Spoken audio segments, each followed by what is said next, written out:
test the carry and see. Testing. Okay. Let me call those guys and Okay. see. Okay. So give us just a minute. Okay.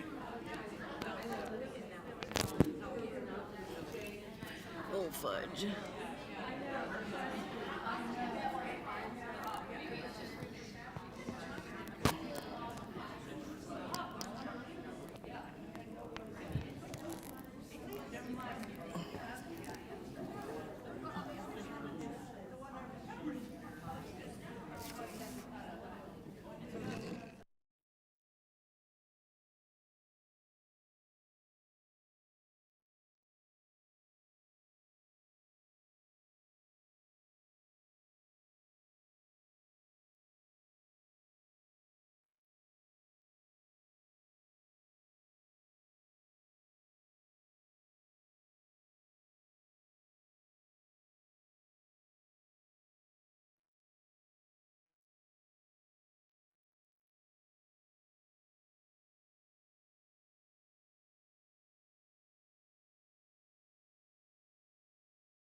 Okay, I think we're going to go ahead and get started.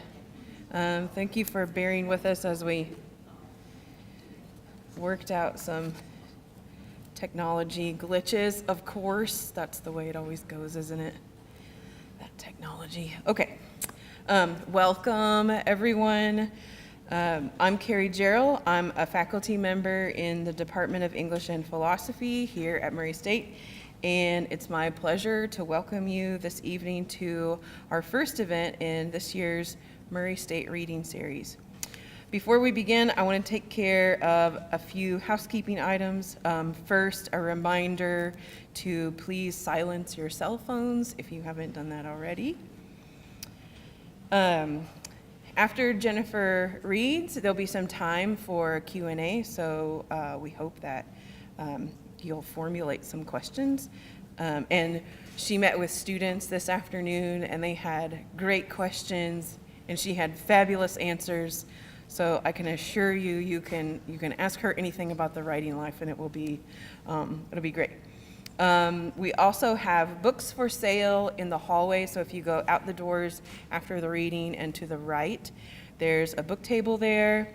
Students, if you need to sign in for a record of your attendance, the sign-in sheet is on the book table as well.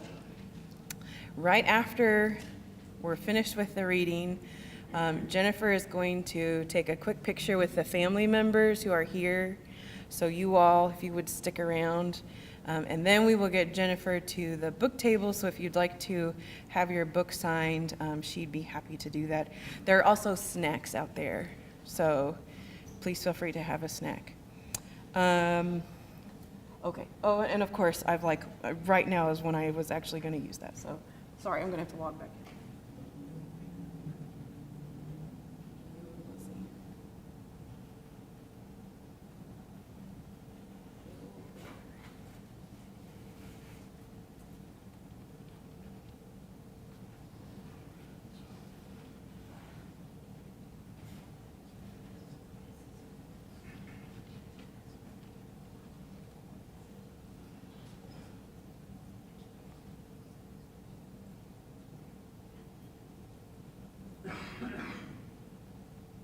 Hi.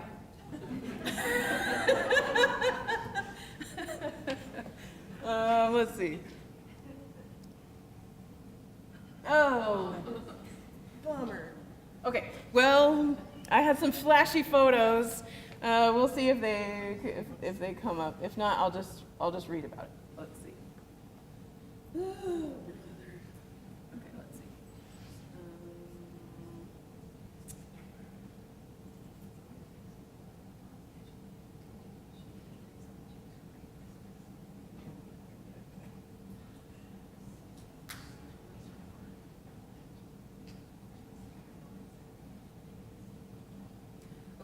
I think for the sake of time, we may just ditch that. You all have wonderful imaginations, so we will just proceed with a little bit of a background. Okay, all right. I have a few people I want to thank quickly. Rusty Jones, Gwen Paradise, Stephanie Peck, Heather Owens from the English department, Kayla Dunn in the Office of Development, Don Kluken in the bookstore, WKMS, and Jeremy McKeel from Digital Media Services for all of their assistance with hosting and promoting the event. It really does take a team to organize the reading series. However, we would not be here this evening without the generosity of the 5 children of Clinton and Mary Opal Moore, who established this residency in honor of their parents. So before we start, I want to tell you just a little bit about them and their lives and how they inspired this residency. Clinton Elster Moore was born in 1916 in Pike County, Kentucky, where his family had lived since the early 1800s. Mary Opal Baldwin Moore was born in neighboring Letcher County in 1922. After their marriage in 1941, they ran a grocery store business in Shelby Gap, Kentucky, in Pike County, which was very near, or is still, very near the Virginia state line. Clinton served in Europe during World War II, and after his return, he and Mary Opal and many others in the region endured a particularly difficult time in the eastern Kentucky coal fields as a result of the post-war slump in demand for coal. One of Mary Opal's sisters had married and moved to Paducah with her husband.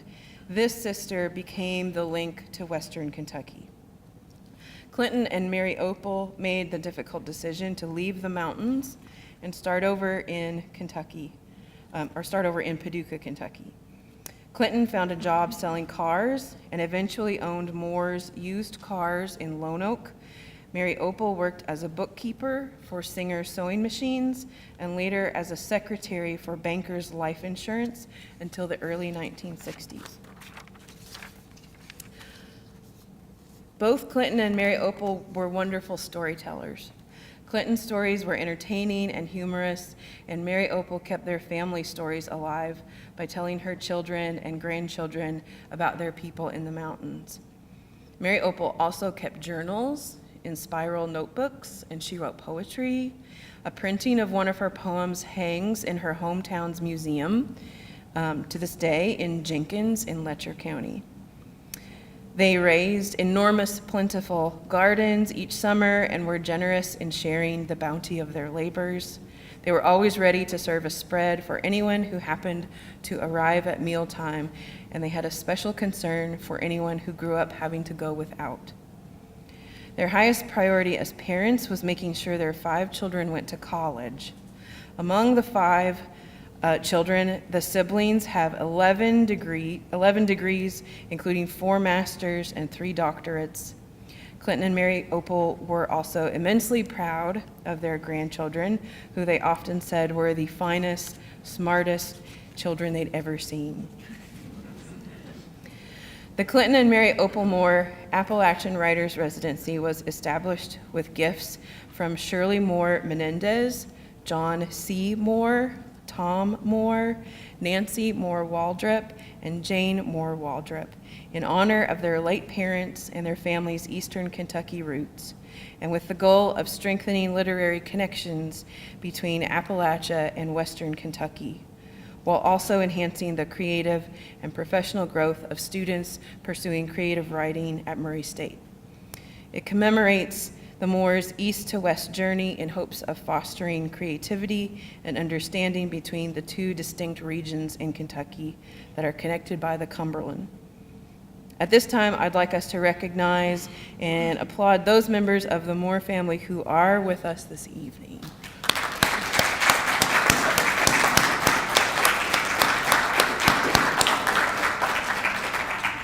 Thank you all for carrying on your parents' love of literature and education, and for sharing that love through the gift of this residency. The Clinton and Mary Opal Moore Appalachian Writers Residency enables us to bring to campus an author whose life and work is deeply connected to Appalachia. And we are thrilled that Jennifer Haig is joining us this evening. Jennifer Haig was born in Barnesboro, a western Pennsylvania coal town, 85 miles northeast of Pittsburgh. She attended Dickinson College in Carlisle, Pennsylvania, and earned an MFA degree from the Iowa Writers Workshop. She currently teaches in the MFA program in creative writing at Boston University. Her first novel, Mrs. Kimball, won the Penn Hemingway Award for debut fiction. Since then, she has published 6 more critically acclaimed works of fiction, including most recently Heat and Light and Mercy Street. Heat and Light explores the devastating effects of natural gas fracking on Bakerton, which is she talked a lot about to our students this afternoon about this, a fictional community in Saxon County, Pennsylvania, in the coal region of northern Appalachia. It was based on where she grew up. A critic for the Washington Post wrote, "Haig's achievement in this expansive, gripping novel is to delineate the ways in which we are all connected, for better and worse, by pipelines and electrical wires, coal dust and gas fumes. Bakerton is us, and we are Bakerton." The author, Richard Ford, described the novel as pure novelistic virtuosity. It's brilliant, beginning to end. Heat and Light was named a Best Book of the Year by the New York Times, the Washington Post, the Wall Street Journal, and NPR, and we have it for sale outside, just saying. Published just months before the overturning of Roe v. Wade, Haig's latest publication, Mercy Street, focuses on the disparate lives that intersect at an embattled women's clinic in Boston. In the New York Times Book Review, novelist Richard Russo called Mercy Street extraordinary. I was gobsmacked, he wrote. A reviewer for the San Francisco Examiner said in his review, these character storylines intersect in unexpected and moving ways. Haig deftly walks across the fault line of one of the most divisive issues of our age, peeling back ideology and revealing what all ideology refuses to recognize, an individual's humanity. This in itself is an act of mercy. Mercy Street was named a Best Book of 2022 by The New Yorker, The Washington Post, and the Boston Globe. Last November, it received the Mark Twain American Voice in Literature Award. And she has a new novel, Rabbit Moon, which will be published by Little Brown this coming April. So we're so honored that she's here this evening. Please help me welcome Jennifer Haig.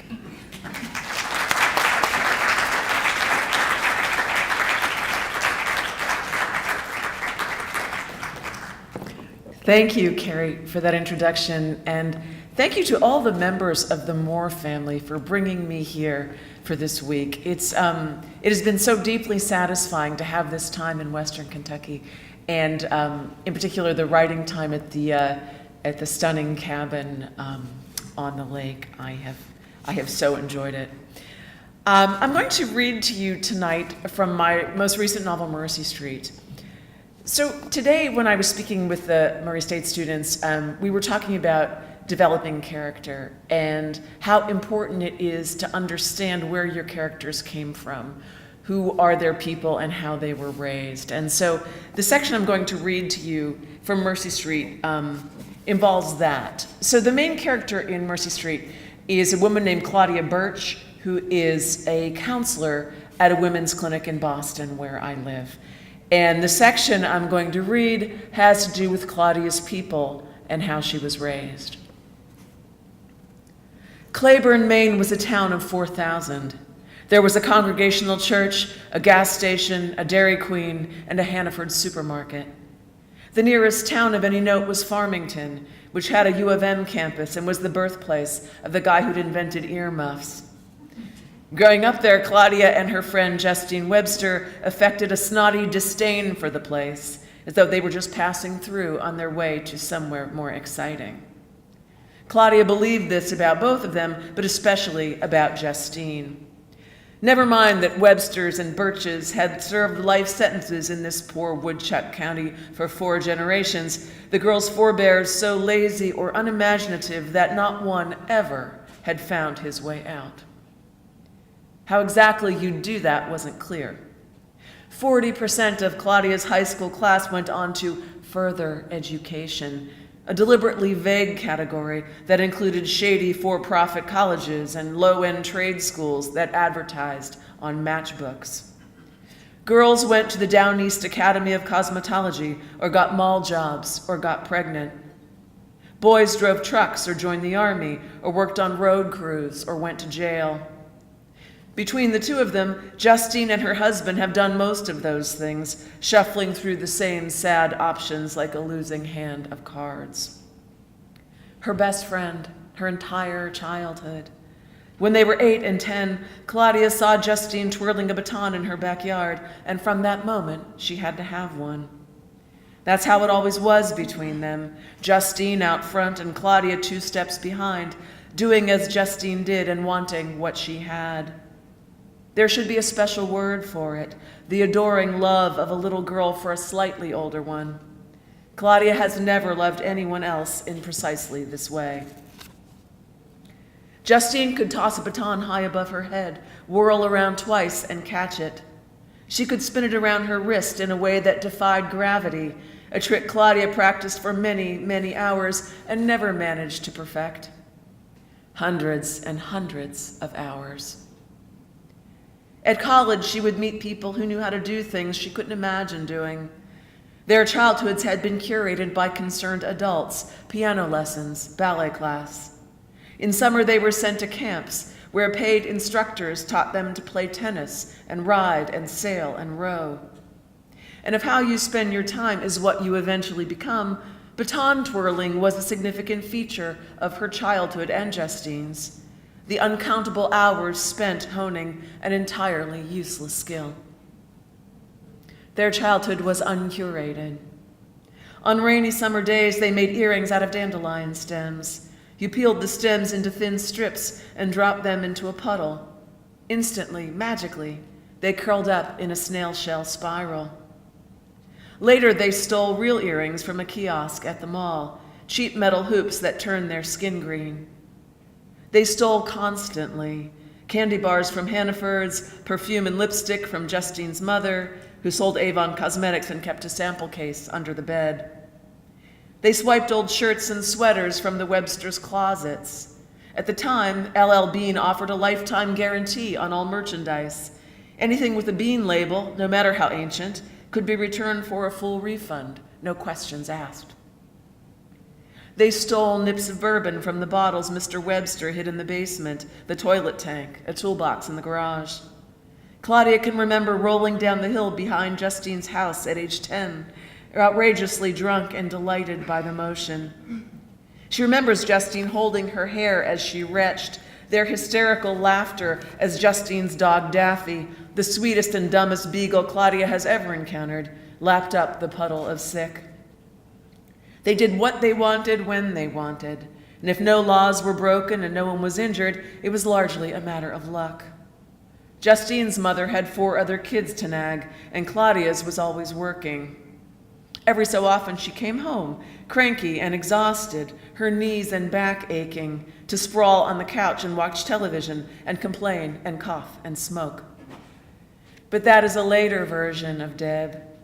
If Claudia reaches way back, she can conjure up an earlier iteration. Young Deb in denim cutoffs and a halter top, long hair in a ponytail, washing her Chevelle with a garden hose.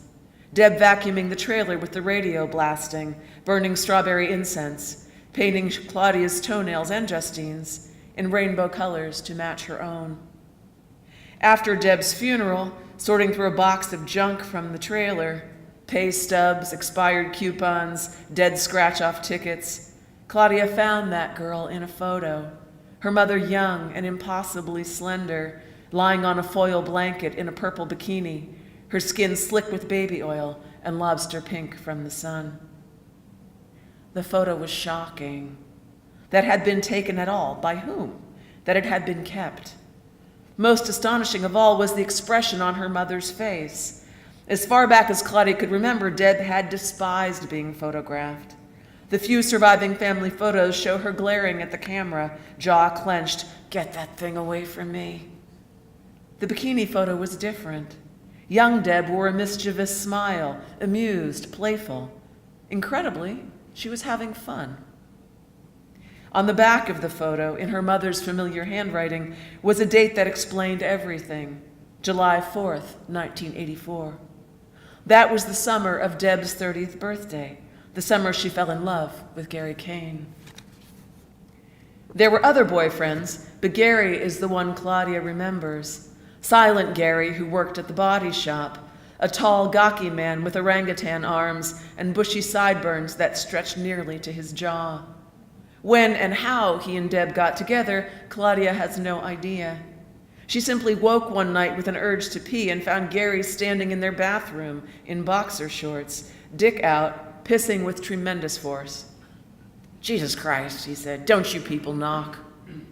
"It's my house," Claudia thought, but didn't say, because she was 12 and dumbstruck, physically unable to speak to a grown man with his dick in his hand. Everyone says that kids are adaptable.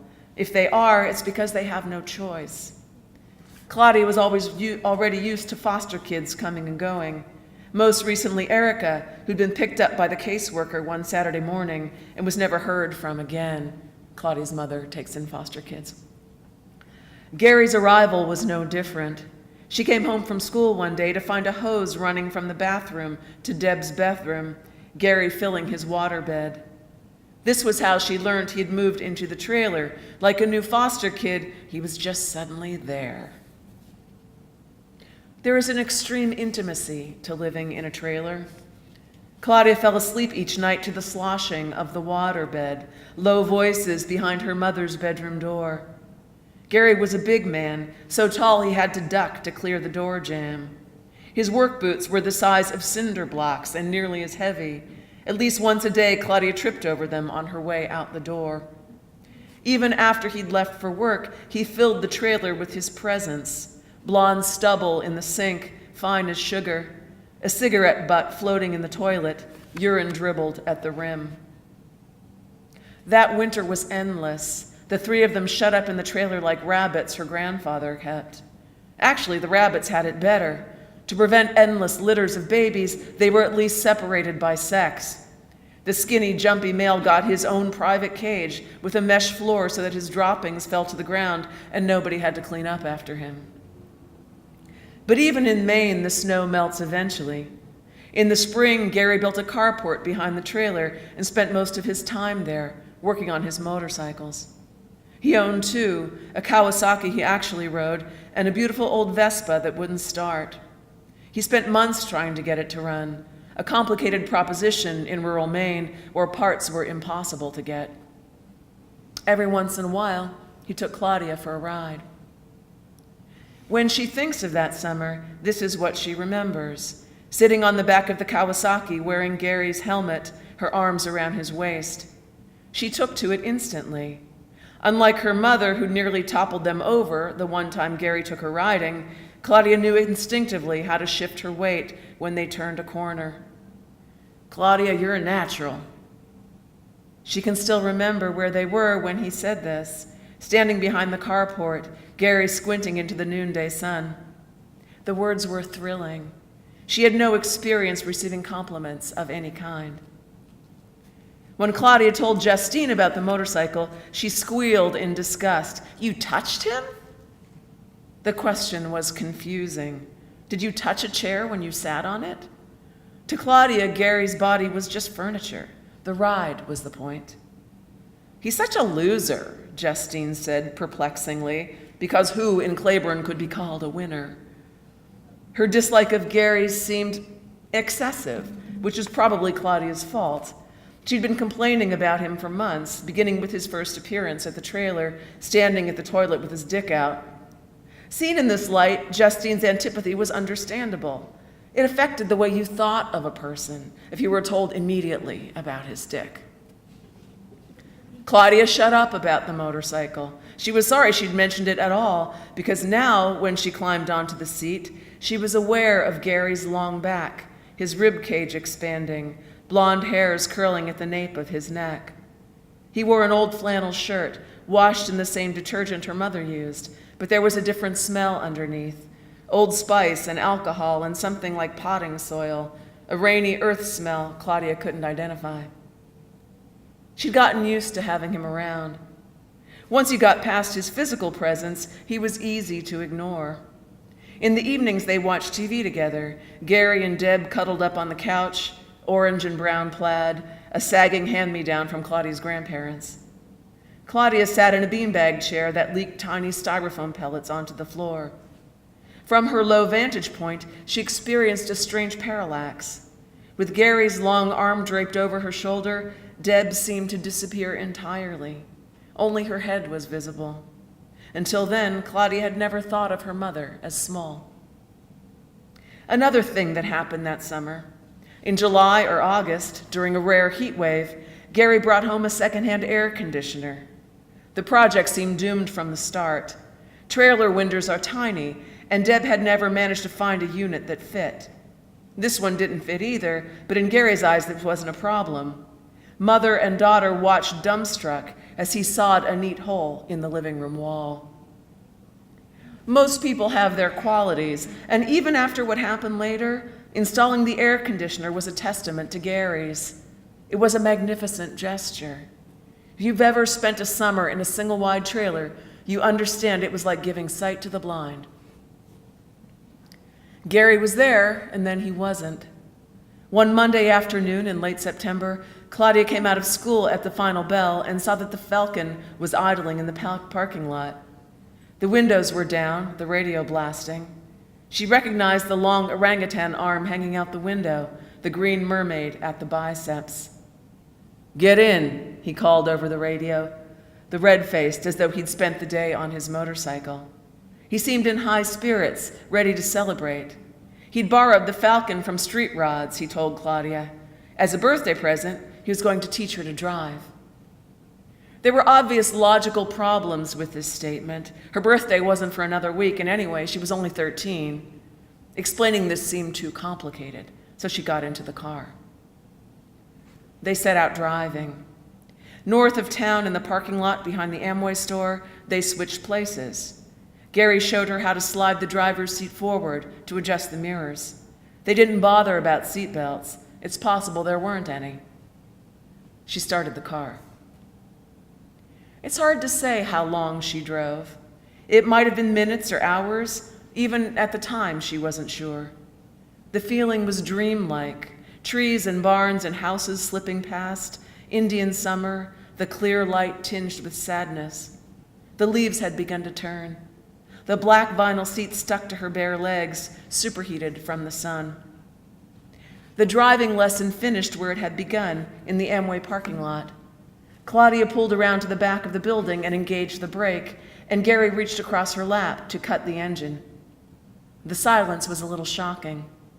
Birds song in the distance, the quiet tick of the motor cooling down. "Happy birthday," he said, and kissed her on the mouth. He had been drinking, which was normal. She wouldn't have said that he was drunk. Gary was a big man with a high tolerance, and the beer he liked was cheap and watery. He could demolish half a case with no apparent ill effects. In a person who rarely spoke, drunkenness was hard to discern. She didn't want to kiss him, and she certainly didn't want his cold, muscular tongue in her mouth, but Gary seemed not to notice. He said, "I've been wanting to do that for a long time." Many years later, Claudia would tell a therapist about that kiss, but at the time she kept quiet. She didn't even tell Justine. Their conversation about the motorcycle, "You touched him?" still haunted her. She feared Justine would think it was her fault, that she'd given Gary the wrong idea, and that this was possibly true. Of course she didn't tell her mother. She didn't have to. When she came home from school the next day, Gary's motorcycles were gone. "I kicked him out," Deb said flatly. It was a Tuesday, her day off, and she was lying on the couch with a heating pad under her back, watching Wheel of Fortune. "I had enough." Enough of what? Claudia did not ask. Her cheeks burned as though she'd been caught in a lie. There was a long silence. "He came to my school," she said finally. It was hard to get the words out. "We went for a drive." She didn't have to say it. She could tell by her mother's face that Deb already knew. Another silence in which they both stared at the TV screen. Pat Sajak had cut to a commercial, a chorus of exuberant kids singing about vitamins. The commercial seemed endless. Even as a child, Claudia hated the sound of children singing. Deb said, "He shouldn't have done that." Claudia waited for her to say more, but there was no more. Her mother reached for the remote and clicked through the channels. "He's gone now," Deb said. "He won't bother you again." Here's one final fact about Gary Kane. This is something Claudia doesn't like to think about. As he kissed her in the Amway parking lot, he pressed her left hand to his groin. It was a confusing moment. Her knowledge of male anatomy had come from diapering Fosters, and this had in no way prepared her for what it felt like a clenched fist beneath Gary's button fly. In those 2 or 3 seconds, she thought of Justine's dog Daffy, who had a fast-growing tumor between her shoulder blades that would eventually kill her. Claudia loved Daffy and continued to pet her, even though her tumor was disgusting. When Gary pinned her hand to his lap, she felt a similar mix of revulsion, pity, and alarm. Poor, sweet dog. To his credit, he understood immediately that he'd done something wrong. Fuck! He flung her hand away as though it had burned him. "I shouldn't have done that. You're just a kid." Gary leaned back in his seat and covered his eyes with his hand. He had to go, he said. Living with Claudia had become impossible. He said other things too, but years later, those were the words she would remember. Living with you has become impossible. He didn't say, and she didn't ask, what exactly she had done. When he threw her hand away, she didn't know what to do with it. Keep it, she wanted to tell him. I don't want it anymore. Gary talked and talked, more words than she'd ever heard him speak, as though he'd been saving them up for months. He would miss her, he said, but she had to understand that it was only temporary. In 3 years, when she turned 16, he would come back for her. Claudia didn't ask what he would do with her then. Adopt her? Marry her? In the end, they swapped seats. Gary drove back to the trailer in silence, having used up all his words. Claudia stared out the window, her left hand in her pocket. It felt different from the other one, as though she'd been sitting on it for a while and starved it of blood. Really, it was nothing. What occurred in the front seat of the Falcon was so minor that there wasn't even a word for it. Claudia wasn't raped or assaulted. She was only messed with. Worse had been done to young girls all over the world on every day of every year for as long as people had kept track of days or years. It was nothing at all. She never saw Gary Kane again. He quit his job at the body shop and, she found out later, set off on a cross-country motorcycle trip. And when she turned 16, he did not come back for her. She didn't want him to, and yet some part of her was sure he would remember. By then, she was desperate to be elsewhere, but she understood that no rescue was coming. If she wanted to get out of Claiborne, Maine, she would have to do that for herself.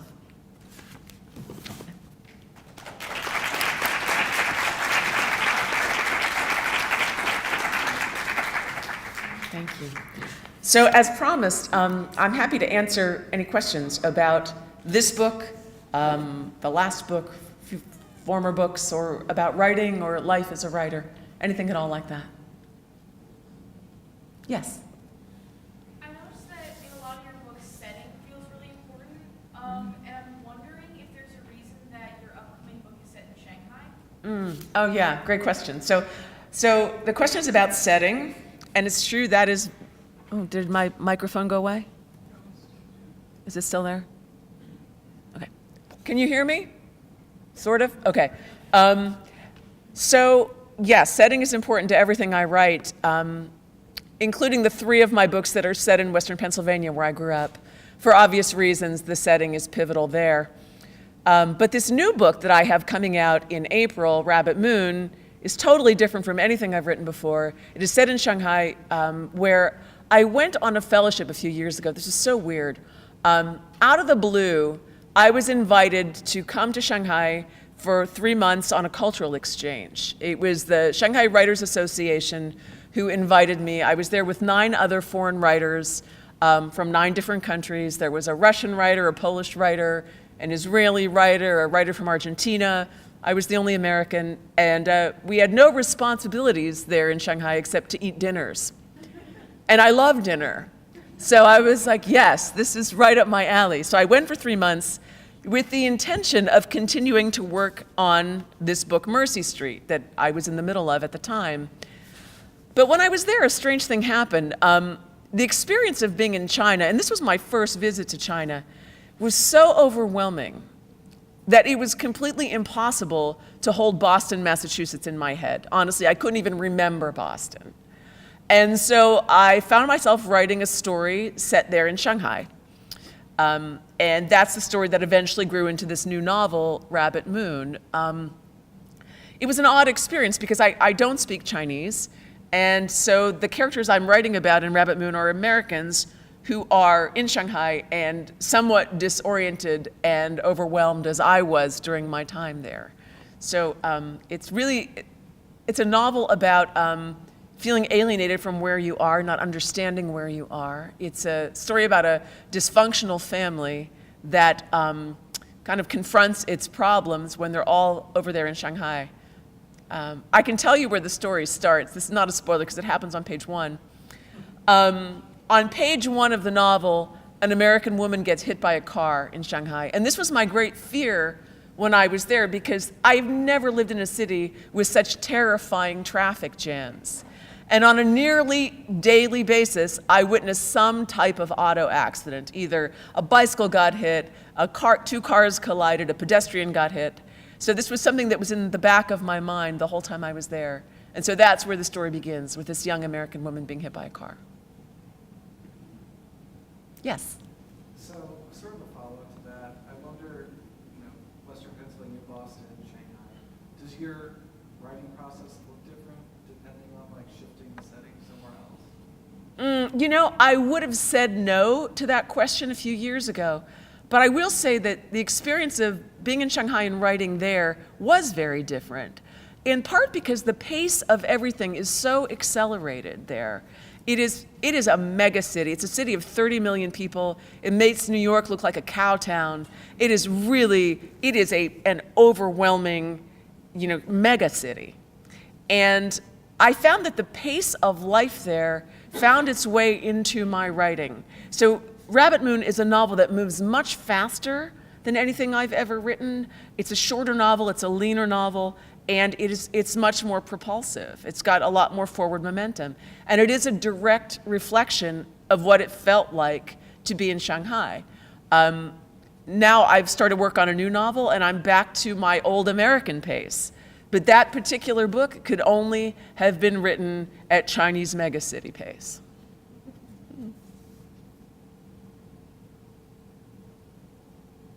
Any other question? Yes.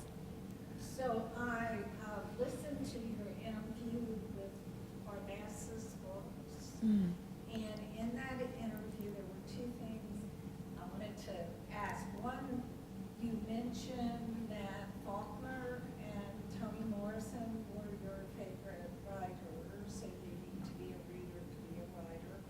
But now, who's writing that you can't wait for their next book? Who's a current writer that you admire, or more than one, but writers that you enjoy reading that help you write? That's a great question. So there is a very narrow category of writers whose books I buy in hardcover on the day they are published. That's how much I love them. And in that category, I would put Ian McEwan, who I can't wait for the paperback ever. So if there's a new Ian McEwan novel, I will buy it on pub day in hardback. Rachel Kushner, who has a wonderful new novel now, Creation Lake, I bought on pub day in hardcover. I just read a fantastic novel that knocked my socks off. I'd never heard of this writer before, but I was blown away. It's called Long Island Compromise. The writer has a wonderful name. Taffy Brodesser Ackner is her name. And wow, is this a terrific novel? And I just picked it up in a bookstore because I like the look of the cover, and I was completely transported by it. So I am very prone to infatuation in my reading life. I'm always discovering some new writer who lights up my brain, and she's one of the more recent ones. But Toni Morrison and Faulkner are Hall of Fame for me, my longtime favorites. And I think of them as flip sides of the same story in a way. So they're both Mississippi writers. Well, Toni Morrison, not exclusively, but she's written quite a bit about that part of the world. And she also, little known fact, did her master's thesis on Faulkner and was very forthcoming about how much she herself, as a writer, had been influenced by Faulkner. So it makes sense to me that the two of them share so many qualities that I respond to as a reader. Now these are both writers who have a strong sense of place, of course. Faulkner in particular famously wrote about this Mississippi county that he had invented, Yoknapatawpha County. And I credit reading Faulkner with making me understand that my home place was a legitimate subject for literature. And I owe a great debt to Faulkner. That is a well that I continue to draw upon. I've written 3 books that are set in my invented county, Saxon County, Pennsylvania, and I probably will write more of them because it is, for me, a very fertile subject. So those two writers continue to feed my writer brain, and I go back and read them again periodically. I feel I have not yet scratched the surface of everything there is to discover in Faulkner. Yes? When you're writing characters who, like, you don't, with the story that you have planned for them, you don't particularly connect with the things with your own life, how do you find a way to make them as three-dimensional as characters who have some connection to how you feel and how you've gone about life? Yeah, you know, it's so important. It's one of the most important things you do as a fiction writer. It is, in my mind, it is an exercise in empathy, extreme empathy, to write a character. And because novels are run on conflict, I'm constantly writing about characters with whom I have nothing in common, characters I don't particularly like, characters I have profound disagreements with. And yet it is my job as the writer to give them their due. For instance, this novel, Mercy Street, has a very difficult character in it, a guy named Victor Prine, who is a misogynist, who's a racist. If I met this guy in life, we would disagree about the color of the sky. And yet, he is a very important character in this book, and when I was writing him, I was very conscious of the need to be fair to him. Even though I don't like him, I don't respect him, I needed to give him his due on the page. Because the truth is, none of us thinks of ourselves as a villain. Even when we do bad things, we always believe we have good reasons for thinking what we think and doing what we do. And so when I was writing this character, Victor Prine, what I tried to do was write him the way he would write himself. I like to think that if Victor Prine, in some alternate universe, read Mercy Street with this depiction of himself, he would think, yep, that's about right. That was my goal, to write him simply as he would write himself, to show the world through his eyes. You know, being a fiction writer is kind of like being an actor. As an actor, you don't pass judgment on the character, you become the character.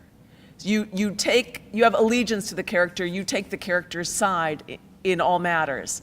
And that's what I had to do in writing Victor Prine. Even though I do not respect this guy, I do not agree with this guy, I had to take his side, at least for the period of time when I was writing from his point of view. So that's something I take very seriously. I've never intentionally written a villain. I hope I never do.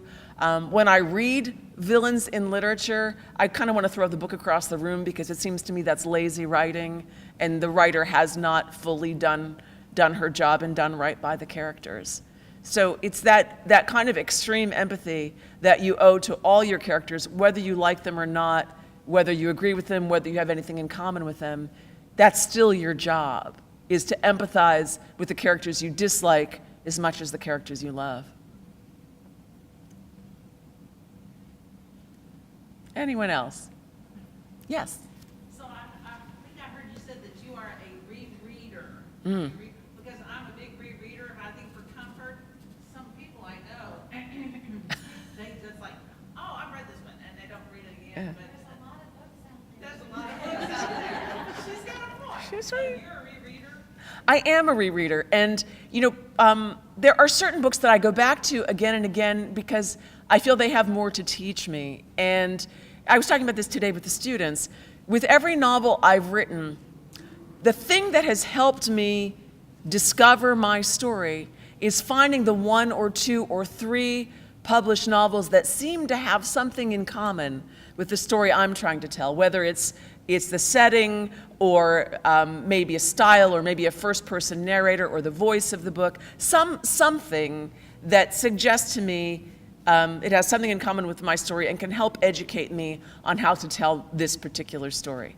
So for every book I've written, I've chosen different books that have been kind of my touchstones. And during the 3 or 4 years I'm writing my novel, I go back to those 2 or 3 books again and again and again. I maybe read them 10 times over because there's something in there that I'm trying to understand. I'm trying to excavate some meaning from the book. Interestingly, as much as I might love a novel and find it helpful to write one book, it probably won't help me with the next one.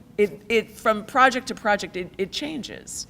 So I can say that, when I was writing my novel Faith, the novels that inspired me were Russell Banks's novel Affliction and Alice McDermott's novel Charming Billy. I still revere those writers in those two books, but they've never been my go-to books again for any of my later projects. There was something in them that was specifically relevant to me writing my novel Faith. And with each new book I write, I find one or two of these, I guess I would call them models or inspirations, that I keep close to me. I keep them by my bed. You know, I read a little bit from them before I go to sleep at night to kind of get that language in my head. So I absolutely believe in rereading. And, you know, I would probably be that way even if I weren't a writer. But since I am a novelist, it's part of my practice, really, to go back to certain books again and again and pay deep attention and try and grasp what they've got to teach me. Yes? Which Ian McEwan book have you gone back to the most frequently? On Chesil Beach. I love that one. And it's such a slender little book. It's almost a novella. You could read it in an afternoon or maybe in a weekend. Those who haven't read it, the title is On Chesil Beach by Ian McEwan. I cannot recommend this book highly enough. I'm sure I've bought 10 copies of it over the years to give to my students. Often I'll have an MFA fiction student who really needs that book. And so I'll find a used copy and gift it to my student. That's one of those books I've gone back to, I can't tell you how many times. Did you see the film? I did. And I liked it. But, you know, often when I love a book that deeply, I'm disappointed by the film, nearly always. I can think of only 2 examples ever where I fell deeply in love with the book and saw the film and it was just as good. And those 2 are The English Patient. The Michael Ondaatje novel kind of blew my mind when I read it way back when, and I was almost afraid to see the film because I loved the novel so much. And this actually lived up to it. The second example is probably cheating because I didn't really love the book all that deeply. The film is The Talented Mr. Ripley, and it's actually based on several novels by Patricia Highsmith.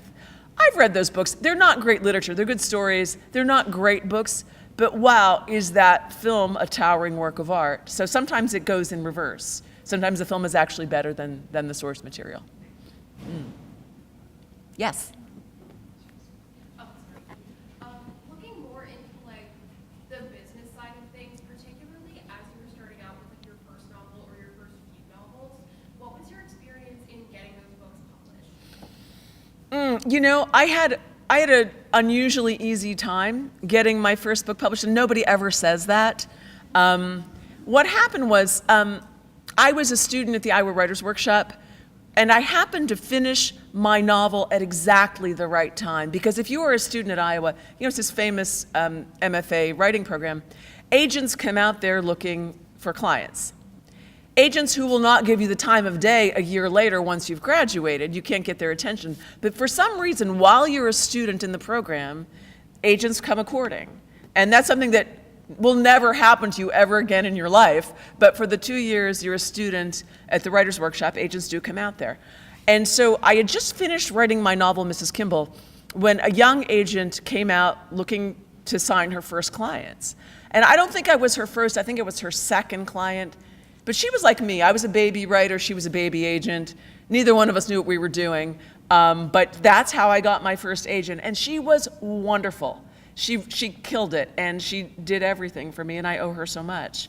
But she probably would not have looked twice at me had she been further along in her own career and had a whole stable of successful writers. She had nobody. So, you know, I was high priority for her. And, you know, I owe her so much. So it's because I was a student in that program that she found me. And it was the fortunate timing of having finished the book at that time when she came out there. There were a lot of really good writers in my class at Iowa, but I was the first one to publish because I was ready. You know, I had been working on that novel for a couple years before I started my MFA program, and I had it done at that moment. And it was a case of really good timing. Yes? Jennifer, my question is about how you choose And I'd like you to answer the question from the perspective of someone like me who didn't go to, I don't have an MFA. I didn't grow up reading fiction that much. But I often get to a point where I don't know what fiction to read next. And I generally have a pretty good resource, my wife. Yes, you do. Generally has good ideas, but I'd like to have a broader sort of perspective on, and what resources would you suggest? Oh, it's really hit and miss. I mean, for me, I spend a lot of time in bookstores and I read the first page. And if I don't fall in love with the voice of the book, I put it down. For me, it's so much about the language, and there's no way to know except by sampling. And I can tell you, if I read one page, I can weed out almost everything. 90% of what I pick up, I know I don't want to read further. So for me, it is that simple. And it's why I'm really bad at choosing books on Amazon. I like the experience of picking up a book and dipping into it. I like to read the page. I mean, you can get the free sample for your Kindle, and if you're that motivated, you can do that on Amazon. But I tend to do it in bookstores. And I live in Boston, which has a lot of really good independent bookstores. And I can spend a happy afternoon doing that. But that's the only way I've found that is reliable. I have certain friends whose recommendations I generally trust. I sometimes disagree, but there are certain people whose opinions carry a lot of weight with me. So, my husband is also a novelist, and if he really loves a book, I know it's worth a serious look. It doesn't mean I'll love it, but there's a good chance. I have to do my usual test and read the first page. But it's about the language for me. I just recently judged a big book prize. So last year, Mercy Street won the Mark Twain prize, and so I was one of the judges for the prize this year. And it's very clear to me when I'm reading these books and judging them that if the language isn't there on page 1, the writer isn't going to suddenly learn how to write a sentence on page 20. It doesn't work that way. You can tell right off the bat if the language is there or if it isn't. And for me, that's everything. Yes? Do you read nonfiction? Not very much. I read nonfiction when I'm doing research for a book. And certain books have required a lot of reading along those lines, but it's very much reading for information rather than for pleasure. That's just my basic orientation as a reader. There have been some exceptions. There have been books of nonfiction that completely blew my mind and changed the way I read and changed the way I think about the world, but a small number of them, because that's a small proportion of what I read. When I'm in the early stages of a novel and I'm actually composing new pages, I have to be careful what I read because, like most writers, I'm a good mimic, and I can fall into the trap of unwittingly imitating the style of the writer I am reading. So if I'm reading contemporary fiction that is too close to what I'm doing, it might bleed into my own writing in a way that I don't want. And that's when it's a good time for me to read nonfiction, because then that doesn't happen. I read a lot of poetry. Almost daily I read poetry, and it's one of the habits I recommend to my fiction students. Find the poets who dazzle you. Most of them won't. But it's like dating. You only need one poet. Find the poet who speaks to you, and just read and read and read that poet. And I always start my writing day reading a little bit of poetry, and it shames me into writing better. I mean, poets show you how much can be done in a single line. They put fiction writers to shame. The good ones just knock you out, and they make you better. It's like taking vitamins for a writer. So I highly recommend the reading of poetry. I do a lot of that. Nonfiction, I'm probably missing a lot of great books, but it's not my basic inclination. I do like long-form journalism, and so I read those 16-page pieces in The New Yorker are my favorite. To me, that is the perfect dosage of nonfiction. Like the New Yorker long form is my absolute favorite. So I read a lot of that. But in terms of books of nonfiction, not very much.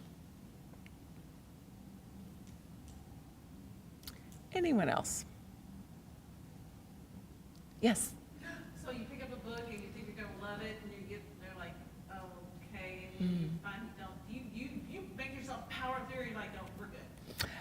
I don't power through anymore. I used to. For years and years, I was a completionist, and I felt such an obligation to the writer that, oh, I'm 100 pages in and it's doing nothing for me, but I'm sure she's going to get there. You know what? Life is too short. And as your friend says, there are a lot of books out there. And so I no longer feel compelled to finish everything I start. You know, it's when I go into a bookstore sometime, I feel this like wave of despair wash over me at all the great books I'm never going to get to. I'm just not going to live long enough. So if I'm 100 pages into a book and it's really doing nothing for me, I feel fine about putting it down. Yes. Yeah, it's okay. Okay. Well, I think that's that. Thank you, everyone, for being here tonight and for the great questions.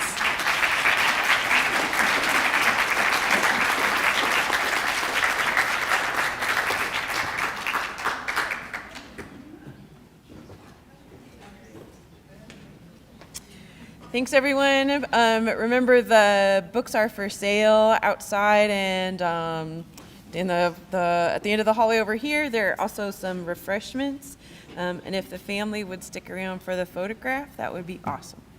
Thanks very much. Have a good evening.